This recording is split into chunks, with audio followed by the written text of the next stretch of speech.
নমস্কার, আশা করি আপনারা সকলেই ভালো আছেন।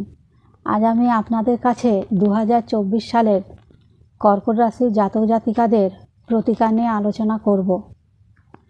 কর্কট রাশির জাতক জাতিকারা প্রতিদিন রাত্রিবেলায় বিছানাতে বসে ওং শ্রীং ক্রিং চং চন্দ্রায় নমঃ এই মন্ত্রটি 108 বার জপ করবেন এবং জপ করার পর নিজেদের মনের কথা চন্দ্রদেবকে জানাবেন। প্রতিদিন অল্প পরিমাণে কাঁচা নুন জিভে দেবেন। হালকা রঙের জামা কাপড় বেশি পরিমাণে পরিধান করবেন। পলাশ গাছের একটি পাতা সর্বদা নিজেদের সঙ্গে রাখার চেষ্টা করবেন। প্রতিদিন স্নানের জলে লোদঘাট মিশিয়ে স্নান করবেন। পূর্ণিমার দিন কোনো ভারী কাজ করবেন না। বায়ুকোণের দিকে মুখ করে বসে সর্বদা সব কাজ করার চেষ্টা করবেন।